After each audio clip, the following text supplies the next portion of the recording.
오늘은 많은 교회들이 3.1절 100주년 기념 예배로 드리는 주일입니다. 1919년 3월 1일 대한독립만세를 외치던 우리 선조들이 있었고요.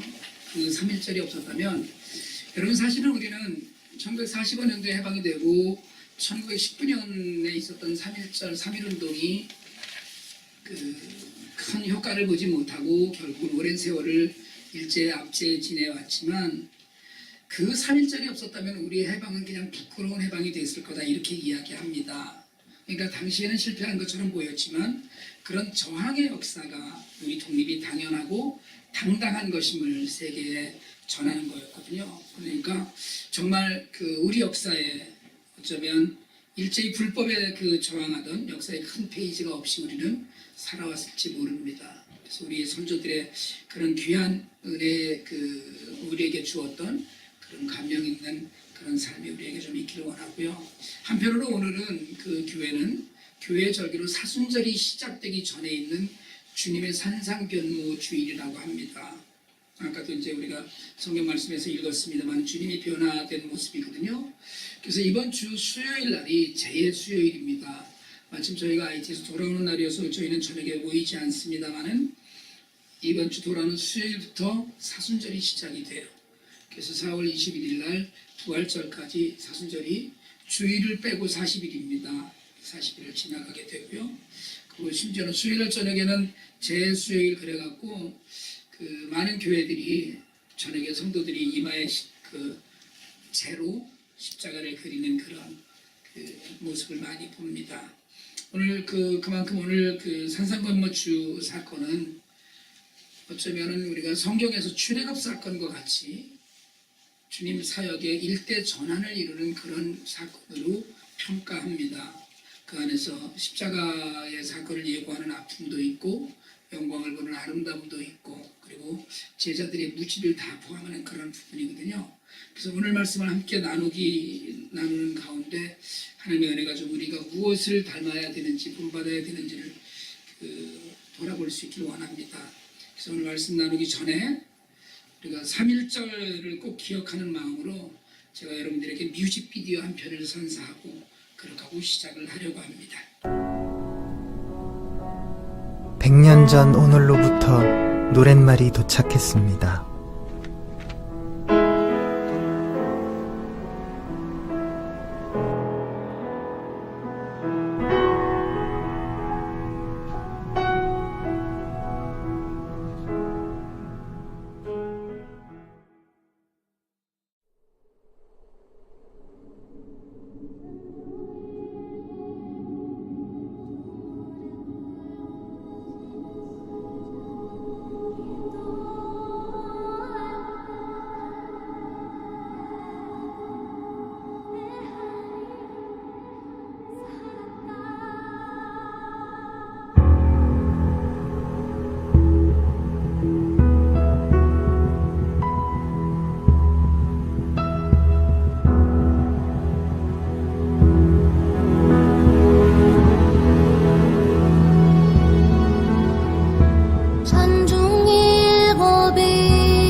내 한이 살았다.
김향화, 권혜라, 신광빈, 신명철, 임명애, 어윤희, 그리고 유관순. 당당한 내일을 노래하던 뜨거운 목소리 잊지 않겠습니다.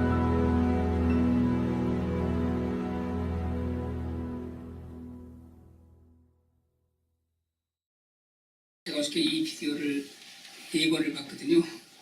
4번 더 물어갖고 안 보여드릴까 그랬어요. 이 비디오 말고 비와의 나의 땅도 정말 좋은데 한번 카톡으로 한번 보내드리기로 하고요. 그러면 하나님께서 우리에게 그 주신 나라를 사랑하는 것은 크리스천이 반드시 해야 될 일입니다. 사실 제가 지난달부터 느헤미야 설교를 준비하려고 시작하려고 준비를 했었는데 오늘까지 미뤄져서 다음 주부터 시작합니다. 느헤미야의 그 애국의 마음, 여러분 우리가 사실은 애국은 나라를 염려하는 것이고 나라를 위해 기도하는 것이고 나라 때문에 울기도 하는 것이고 또 나라를 위해서 할 수 있는 일을 하는 것입니다. 더군다나 우리는 떠나온 조국이 있고 살아갈 땅이 있습니다. 여러분 나라를 위해서 기도하고 또 기도하면서 그러면서 하나님 뜻 안에서 할 수 있는 성도들이 되기를 원합니다. 오늘 우리가 읽은 본문은 주님이 제자들과 기도하러 산에 오르셔서 그 용모가 변한 사건에 대한 기록이거든요. 그래서 우리가 흔히 변화산상 사건이다 이렇게도 얘기해요. 근데 많은 분들이 변화산이 어딘가 이렇게 묻는 분들이 있어요. 근데 변화산이라는 건 전혀 없습니다. 그냥 변화의 사건이 일어났던 산이다 이런 이야기고요. 주님의 모습이 변한 산을 우리가 흔히 다볼산 아니면 헬몬산일 거다라고 유추해서 추측할 뿐입니다. 근데 오늘 본문 28절은 시작을 이렇게 해요. 한번 같이 한번 읽어볼까요? 이 말씀을 하신 후 8일쯤 되어 예수께서 베드로와 요한과 야고보를 데리고 기도하시러 산에 올라가사.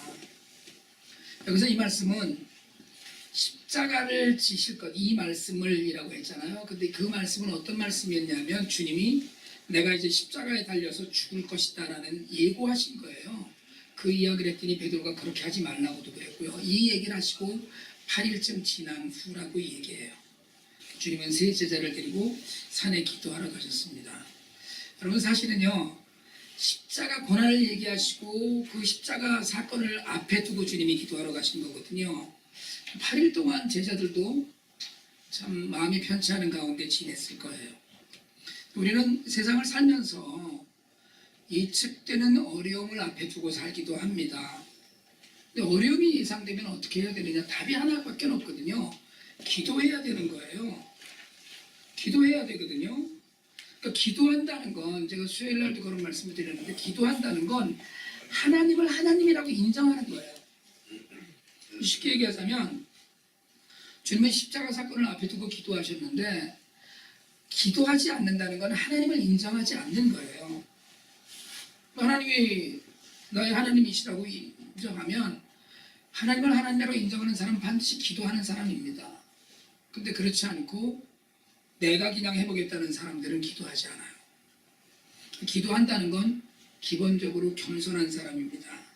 여러분 바라기는 세상에 많은 어려움 속에서 기도하시길 바랍니다. 기도 외에 세상을 이길 힘이 없어요. 예수님도 기도를 하셨는데 우리는 너무 믿음이 좋아서 기도 안 하고도 그냥 간다고 생각하거든요. 그래도 앞으로 기도를 많이 하셔야 돼요. 29절은 기도하실 때 용모가 변화되고 그 옷이 휘어져 광채가 났다고 이야기합니다. 동일한 본문이 마태복음에 있는데 마태복음 17장 2절은 이렇게 이야기합니다. 그들 앞에서 변형이 되셨는데 얼굴이 해같이 빛나며 옷이 빛과 같이 휘어지셨다 그랬어요. 산에 올라서 기도하시는 거거든요. 근데 기도하시면서 변화됐다는 거예요. 여러분 기도하면 변합니다. 반드시 변하게 되어 있어요. 기도하는 사람은 달라요. 얼굴이 다른 거예요. 다른 사람들이 압니다. 사실은 저 사람 왜 저렇게 좋아하지? 교회 나오는데 예배드리러 나오면서도 얼굴에 평안이 없이 나오는 사람들도 많이 있어요. 얼마나 많은지 모릅니다. 그런 분들이. 옆에 분 한번 보실래요? 얼굴을 한마디 해주세요. 시작. 당신도 기도하는군요. 시작. 기도하는 것처럼 안 보이는 것 같은데 한 번 더 하세요. 그러면 기도 더 합시다. 시작. 여러분 기도하면 하나님의 은혜가 우리에게 임하고 은혜가 임한 사람은 내 뜻대로 되지 않는 세상에서라도 감사하고 평안해요. 제가 여러분들께 가장 카톡으로 매일 안부를 하면서 가장 많이 기도하고 원하는 것이 평안이거든요. 여러분 평안은 돈을 많이 벌었다가 아닙니다. 로또에 당첨되었다는 게 평안이 아니에요. 하나님이 주시는 기쁨과 감사가 평안이에요. 그건 그냥 저절로 오지 않습니다. 기도하는 사람에게 와요. 예수님도 그냥 변화된 것이 아니라 기도하시면서 변화되셨어요.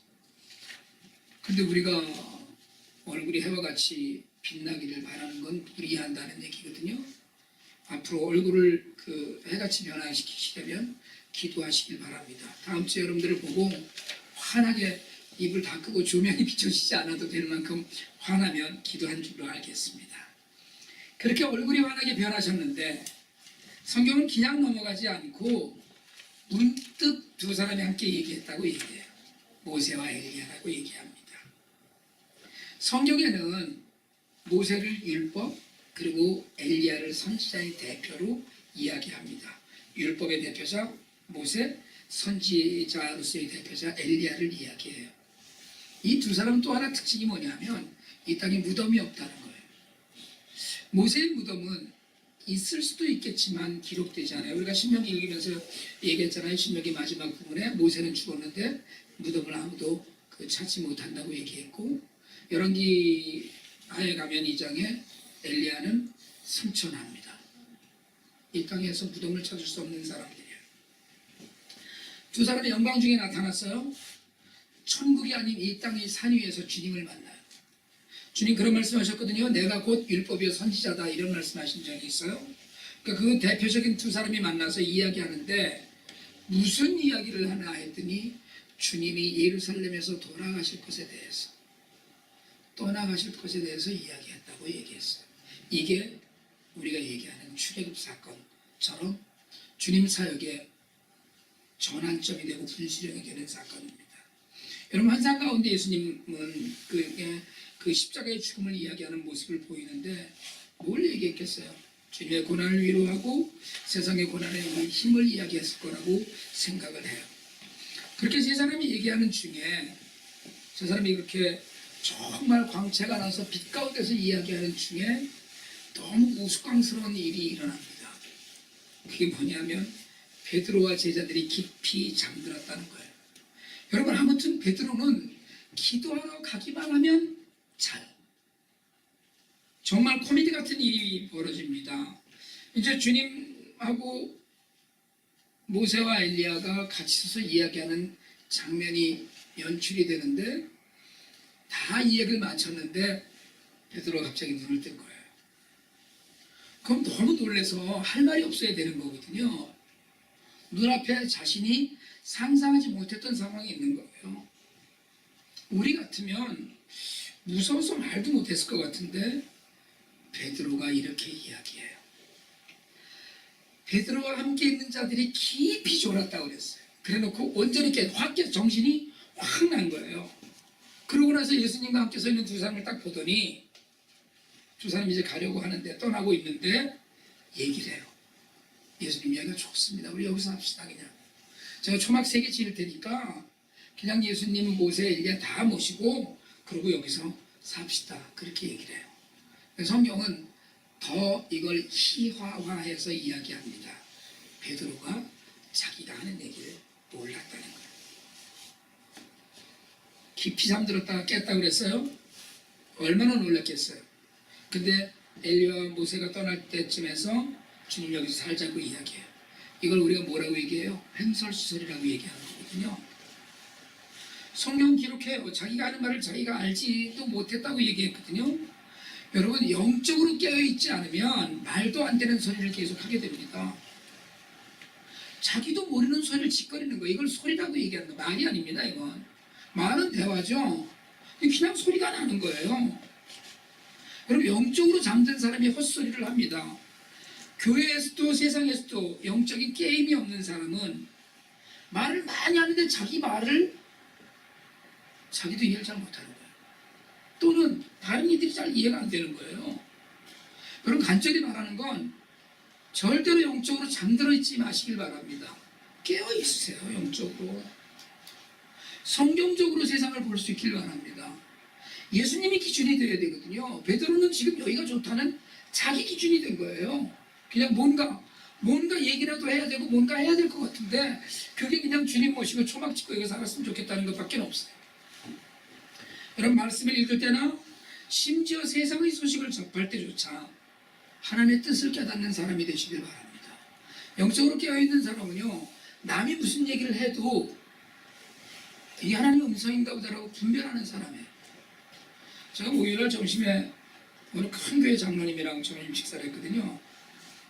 점심 잘 먹고 그분 사무실에서 커피 한 잔 마시는데 교회 얘기 뭐 늘 우리 교회 관심도 있으시고 얘기를 하다가 이제 뭐 교회가 성도들이 너무 좋은데 부흥을 좀 하면 좋죠. 이제 이렇게 얘기를 했는데 이 장로님이 그따구 소리를 하는 거예요.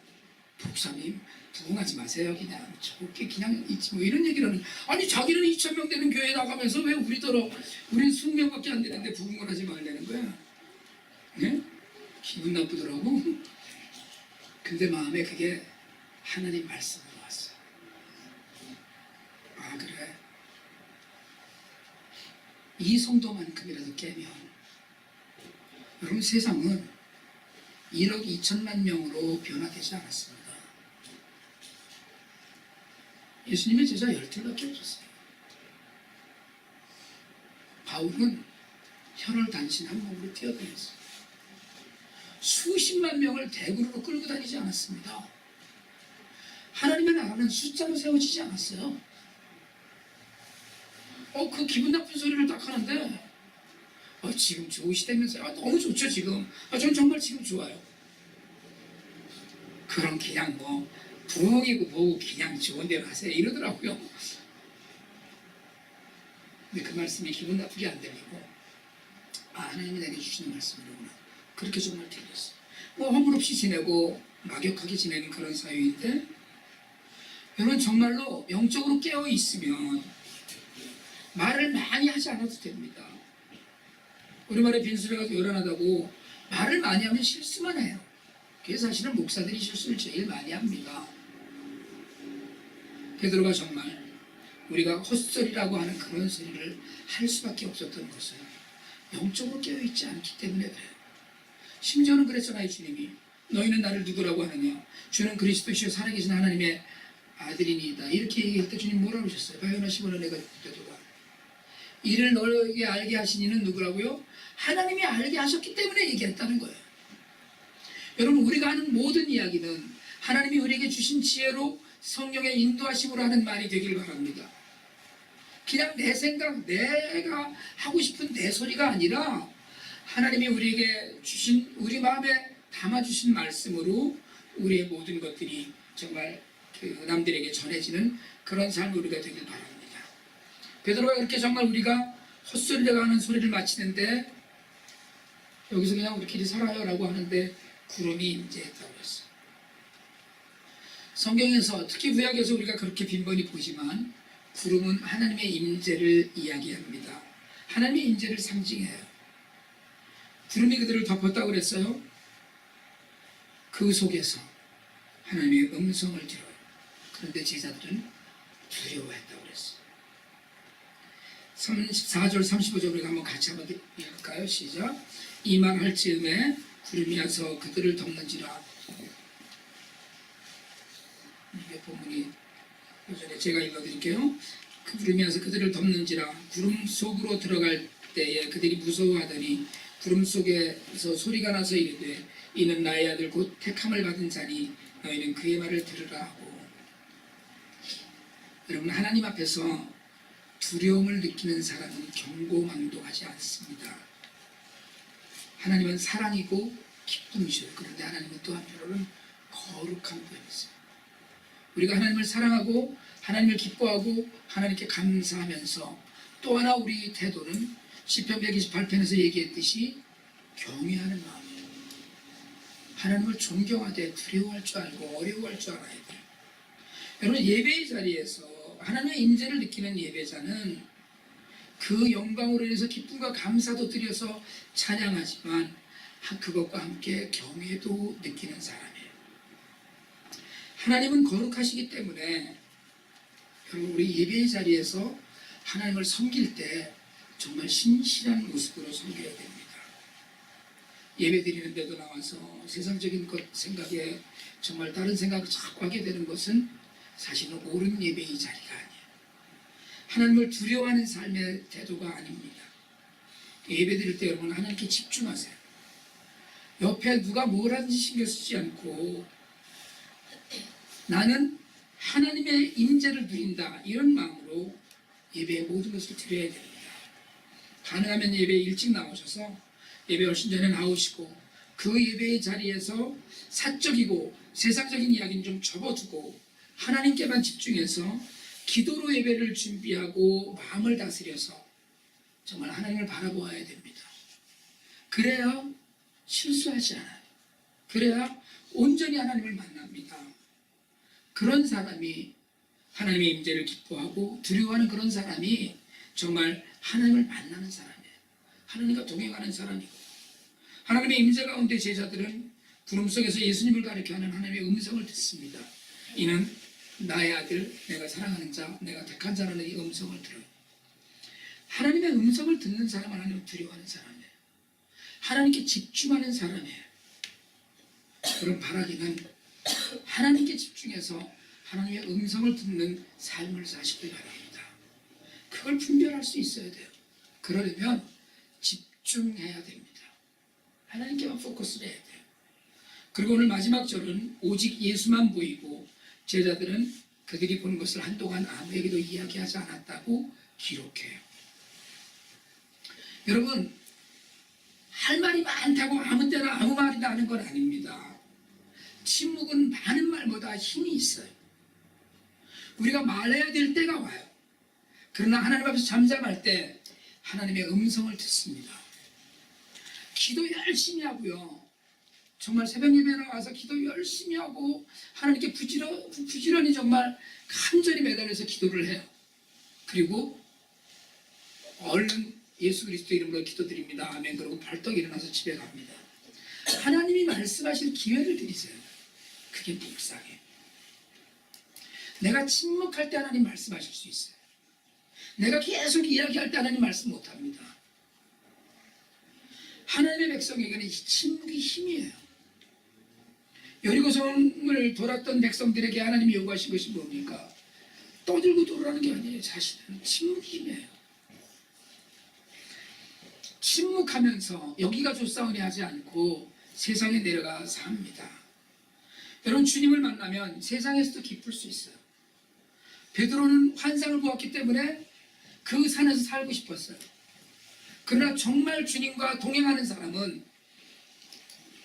하나님의 영광을 보는 사람은 세상에서도 예배의 자리만이 아니고, 여러분 교회에 나오면 다 잘합니다. 그러나 세상에서도 잘해야 돼요. 그것이 오히려 핵심이에요. 여러분, 교회에 나와서 잘하는 건 그건 그냥 당연한 거예요. 누구나 그렇게 합니다. 그러나 그 모습이 세상에서도 있는가? 교회에서는 너무나 거룩한데 세상에서는 세상 사람들 얘기대로 개판이라면 그건 아무것도 거룩한 것도 아니에요.